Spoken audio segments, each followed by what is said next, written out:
2 a.m. My phone screamed to life, dragging me from sleep like a fire alarm. The caller ID made my stomach drop.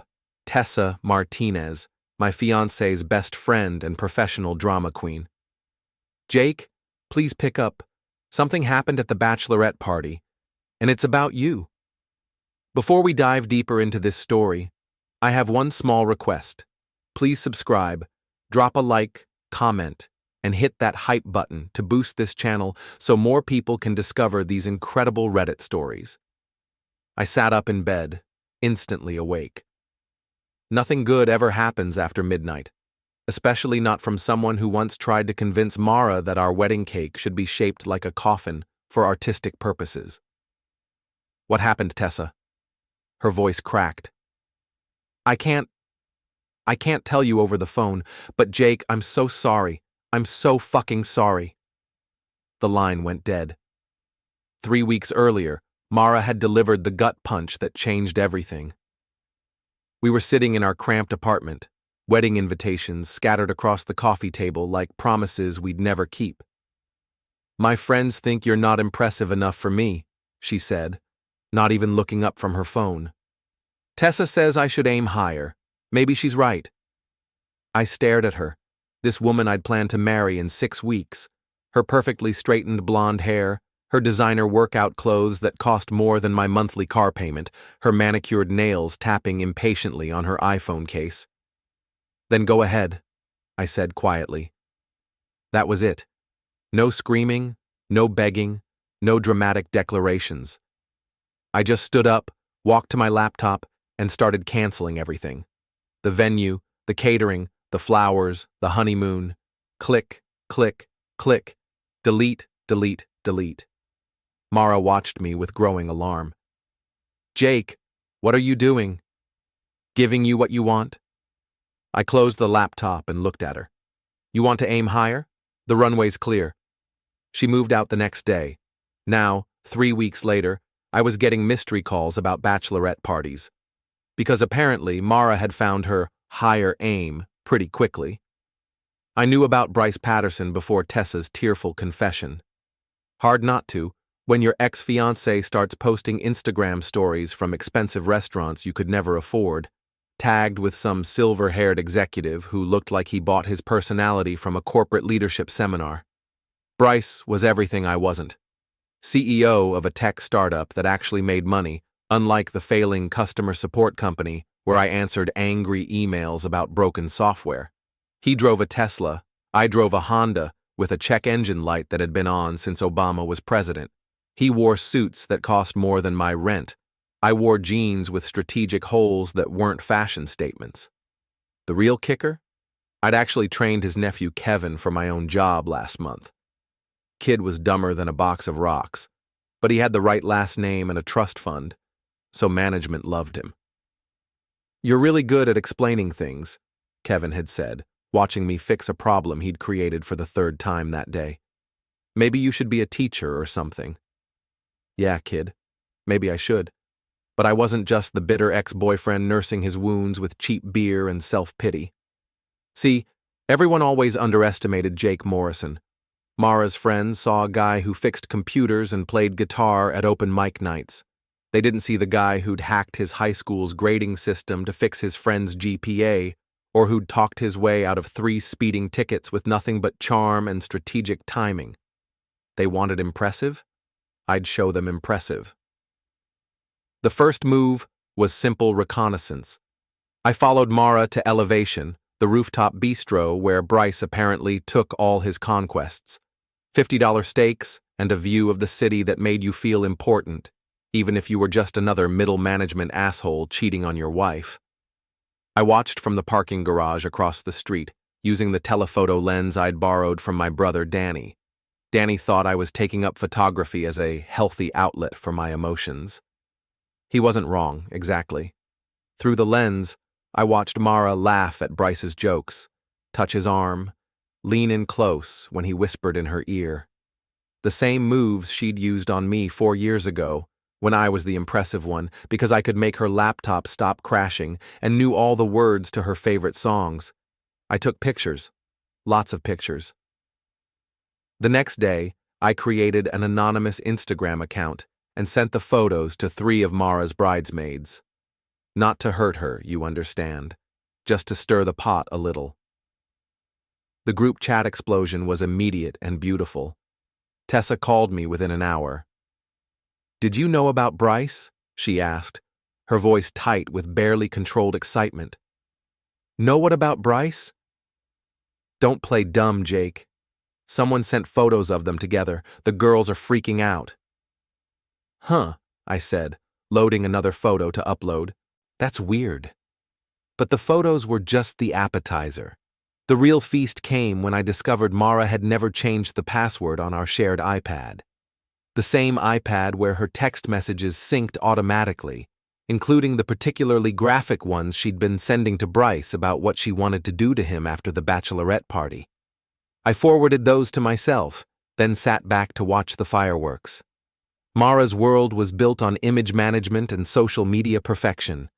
Her friends were influencers, lifestyle bloggers, and professional attention seekers who treated drama like currency and secrets like weapons.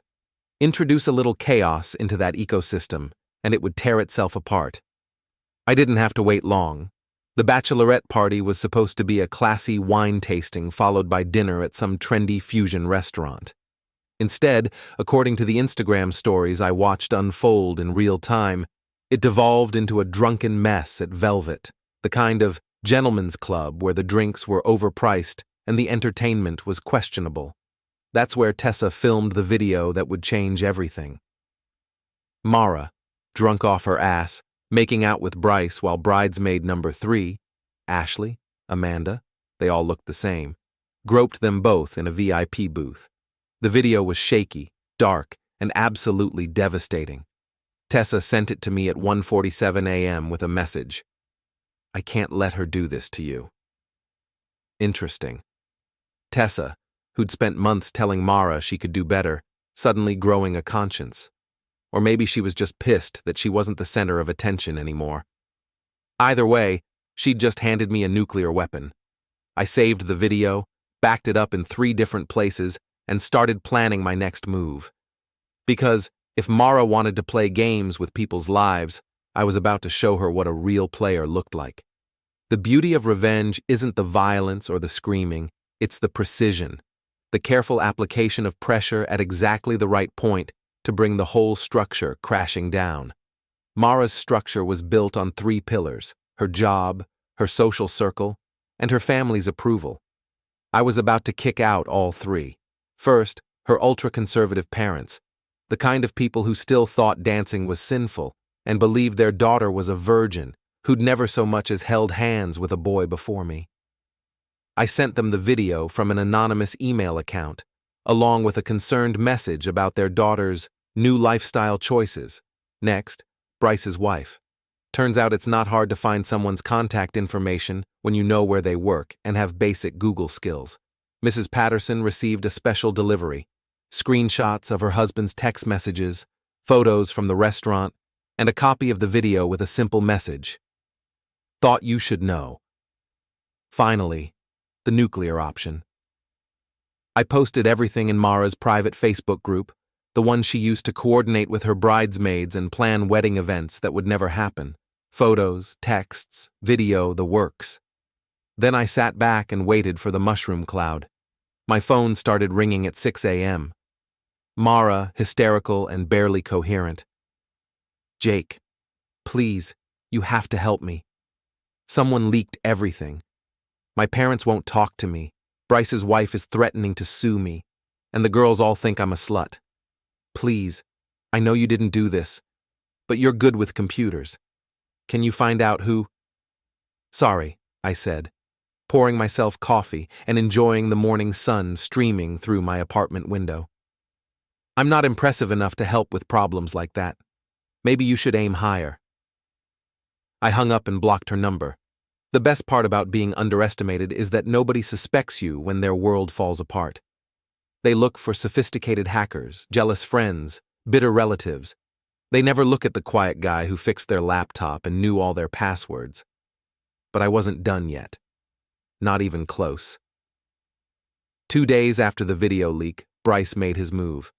I was leaving my apartment for work when a black Tesla pulled up to the curb. The window rolled down, revealing the silver-haired executive himself, looking less polished than usual. "Get in," he said. "We need to talk."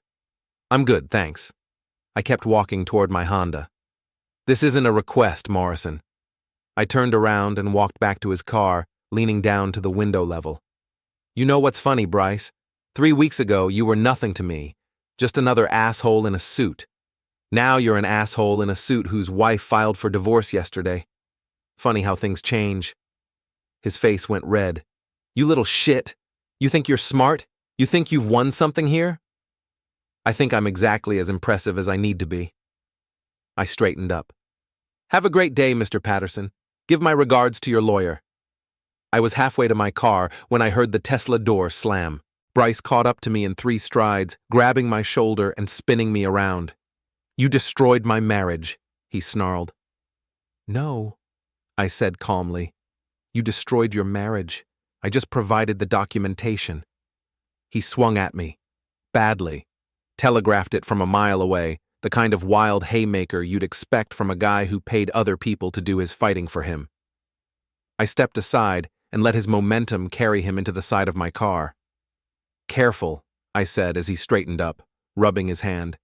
"That's assault. And unlike adultery, it's actually illegal in this state." He looked like he wanted to try again, but a neighbor had come out to walk her dog and was staring at us with obvious interest. Bryce smoothed his jacket, trying to recover some dignity. "This isn't over," he said. "Yeah, it is." I unlocked my car and got in. "See, the difference between you and me is that I know when I've won." I drove away, leaving him standing in the street like the impotent has-been he'd always been under the expensive suit. But the real showdown was still coming. Because Mara's friends had decided I was the villain in their little drama, and they wanted a confrontation. It happened at Murphy's Bar, the dive where I'd been playing open mic nights since college. I was setting up my guitar when they walked in like a pack of wolves. Tessa, Ashley, Amanda, and 2 other bridesmaids whose names I'd never bothered to learn. "Jake Morrison," Tessa announced loud enough for the whole bar to hear. "We need to talk." I looked up from tuning my guitar. "Do we? Because I'm pretty sure I said everything I needed to say when I canceled the wedding." "You ruined her life," Ashley said, stepping forward. "Mara is devastated. She's lost her job, her family won't talk to her, and Bryce won't return her calls." "Sounds like she's learning about consequences," I replied. "Must be a new experience for her."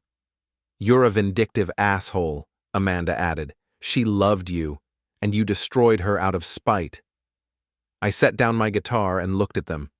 5 women who'd spent months telling the woman I loved that she could do better, that I wasn't good enough, that she should aim higher. Now they wanted to lecture me about love and spite. "Let me tell you what really happened," I said, standing up. The bar had gone quiet, everyone listening to the drama unfolding in front of them. "Mara didn't love me. She loved the idea of me, right up until her friends convinced her she could trade up. And you know what? She was right to leave, because I wasn't good enough for her. I was better." Tessa's face twisted with anger. "You think you're some kind of mastermind? You think this makes you impressive? You're just a bitter loser who can't handle being dumped." "Maybe," I said. "But I'm a bitter loser who knows how to use a computer.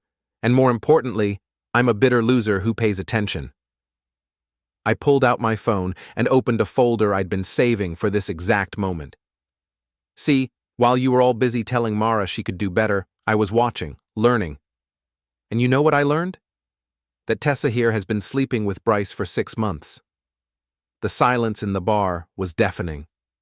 "That's right," I continued, showing them the photos I'd taken outside Bryce's apartment building.